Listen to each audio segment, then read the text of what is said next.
Hello friends, welcome to Bookku. Today, we're going to talk about The Organized Mind by Daniel Levitin.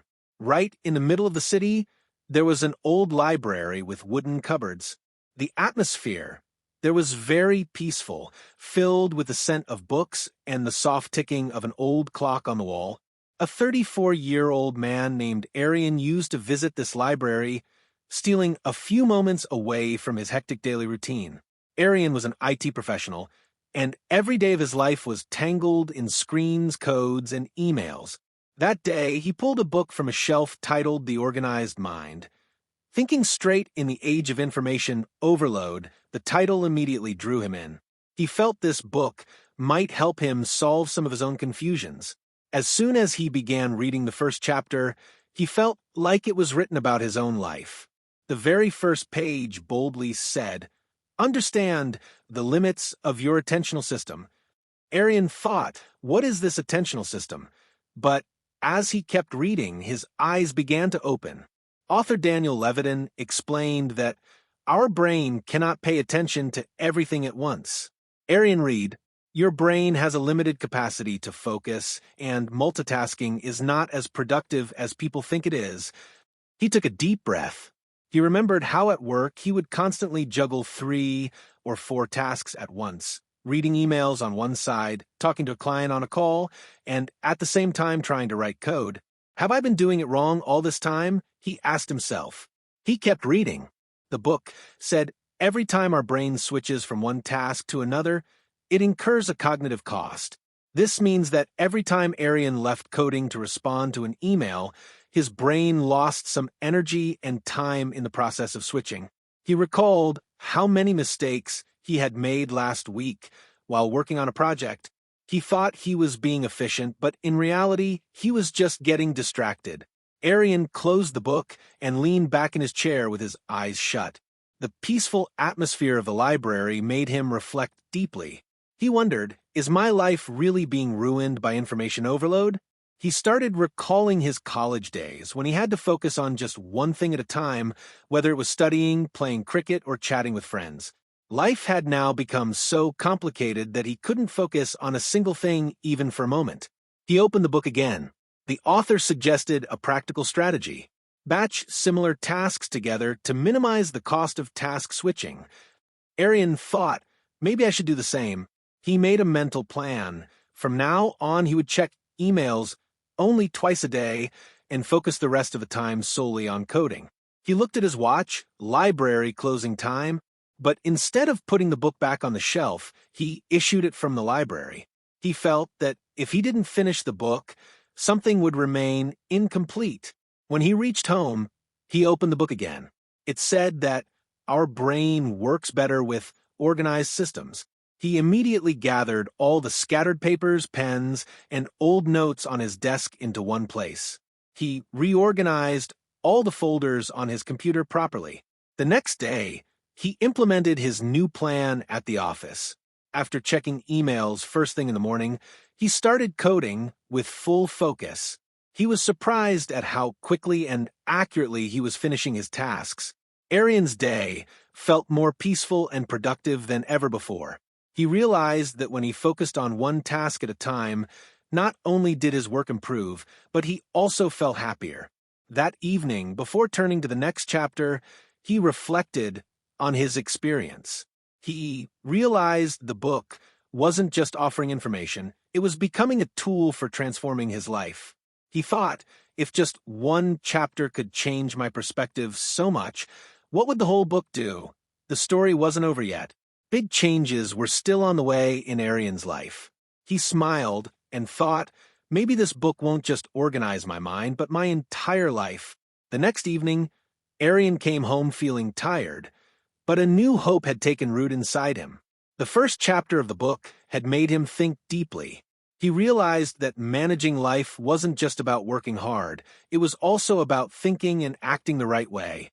As soon as he sat in his chair, he picked up the book and opened the second chapter, Organize External Environments to Aid Memory. He read it slowly. Arian paused and wondered, external environments? What does that mean? But as he continued reading, everything started making sense. The author wrote that our brain has limited capacity, and trying to remember everything is not only exhausting, but also unnecessary. Arian remembered the morning last week when he was late for work and turned the entire house upside down looking for his keys. If you enjoy our free summaries, you can subscribe to our channel. Now back to the summary. Arian said to himself, "I'm doing exactly what this book warns against." The author had advised creating systems for small things.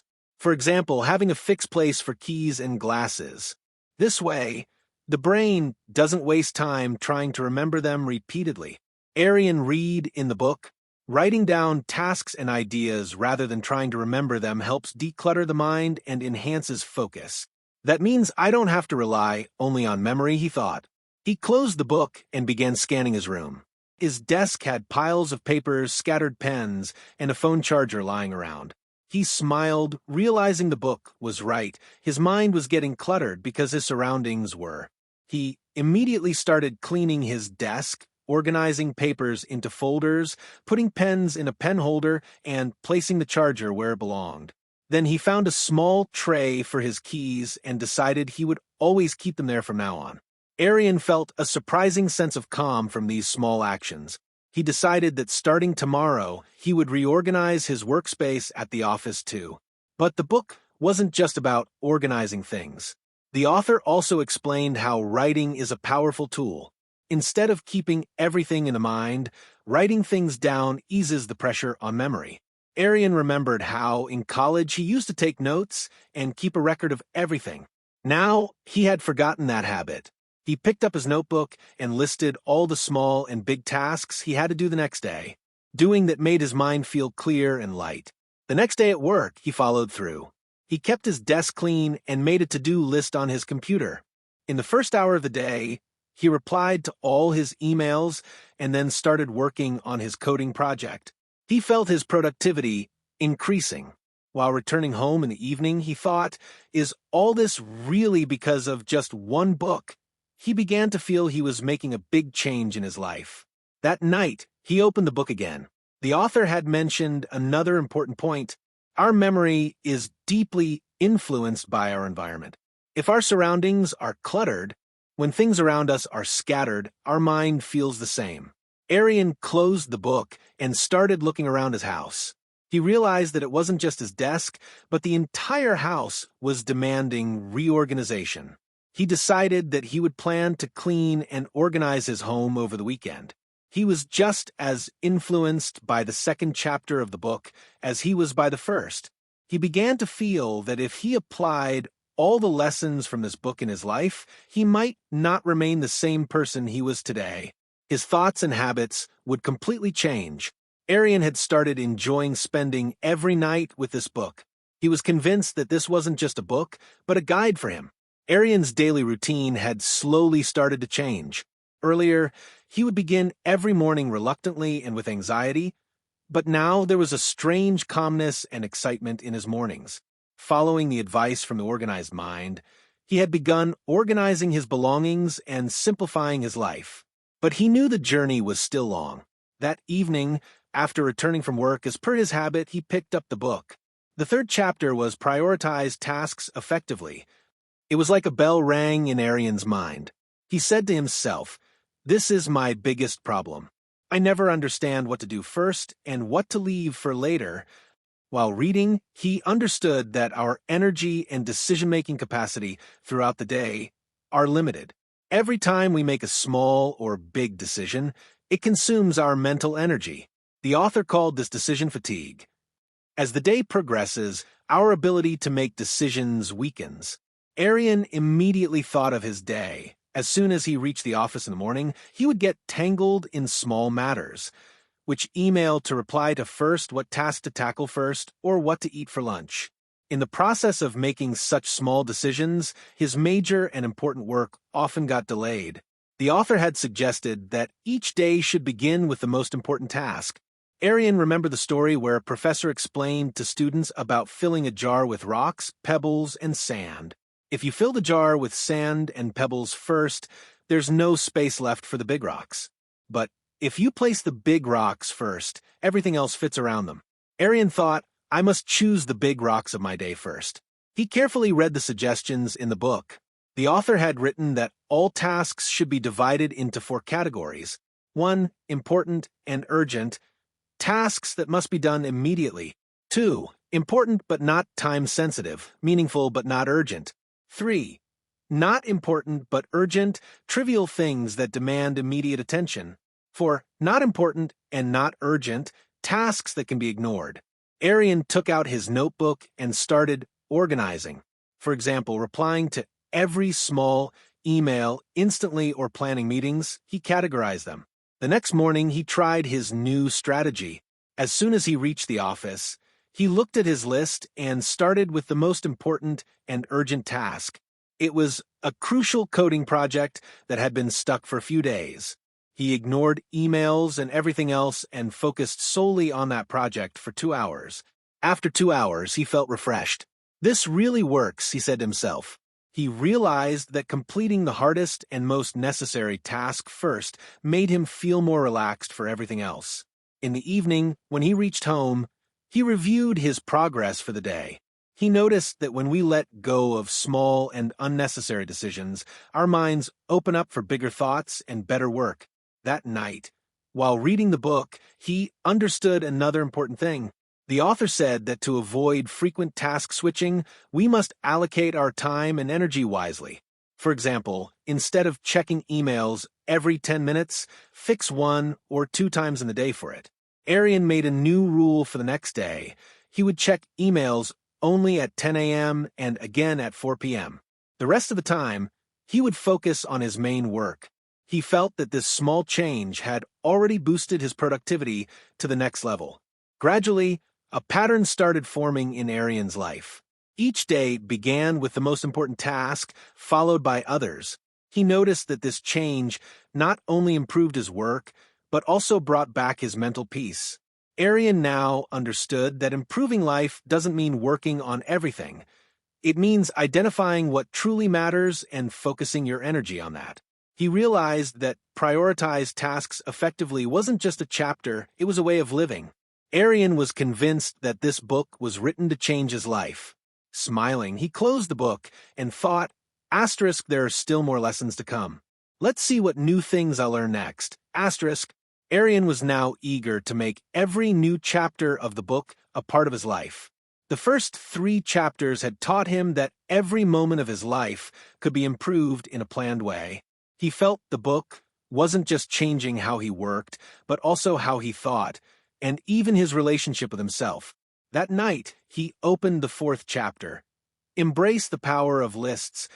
Just reading the title made him happy. He thought to himself, lists? I used to do this in school. When did I stop? As he began reading, one line struck him. Creating lists reduces anxiety. This line touched his heart. He immediately remembered how every night before sleeping, thinking about the next day's tasks would ruin his sleep. He'd keep wondering, have I remembered everything? Will I forget something? The author explained that when we write our thoughts on paper, our mind feels lighter. Lists reduce the load on our brain and work like a roadmap.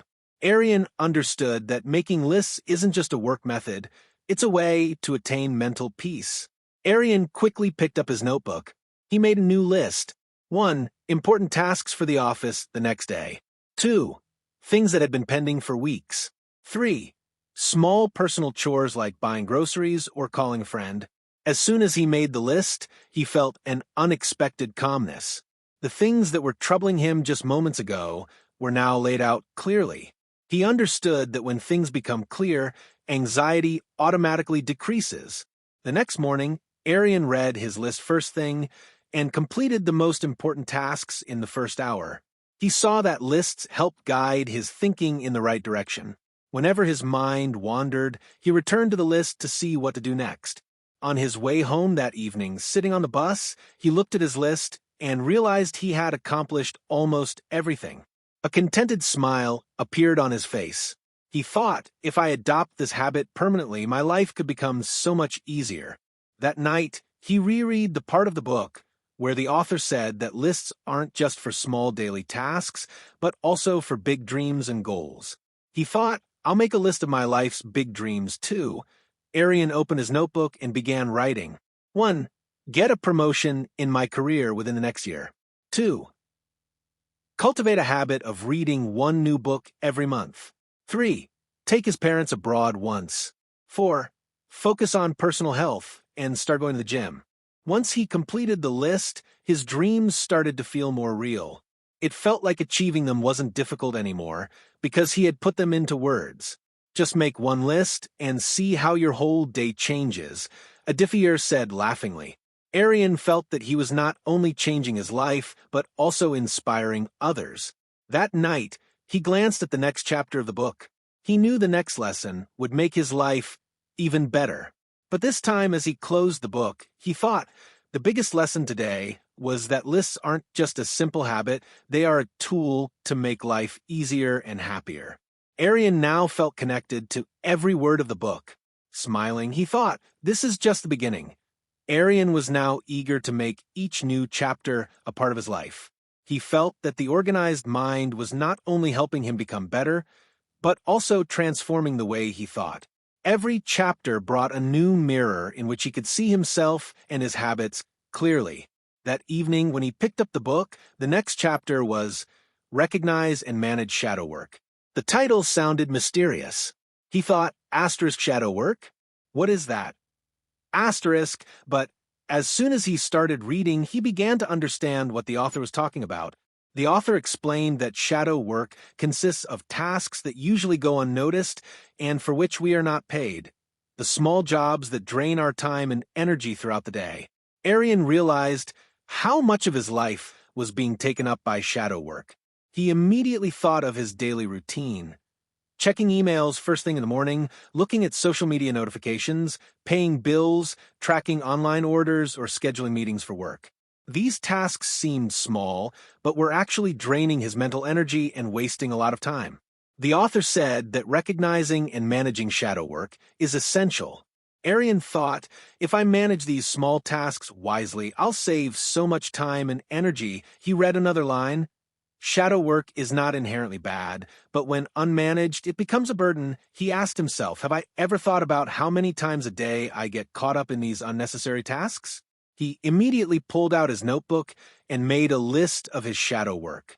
1. Scrolling social media for half an hour after waking up. 2. Reading unnecessary emails after reaching office. 3. Tidying up scattered items on his desk several times a day. 4. Browsing shopping offers in the evening. 5. Doing small household chores without a plan. As soon as he made this list, Arian understood how these little tasks were silently bringing major changes in his life. These activities were mentally exhausting him without him even realizing it. The next day, he made a new strategy to manage shadow work. He decided to meditate in the morning instead of scrolling social media, check emails only twice a day, and browse shopping offers only on weekends at a fixed time. He noticed that this small change had an immediate effect. He had more time, and his energy remained high throughout the day. He realized how crucial it is to identify and systematize shadow work. That evening, he talked to his friend Deniel about it. He said, half the things we do in a day are things we neither need nor realize the importance of.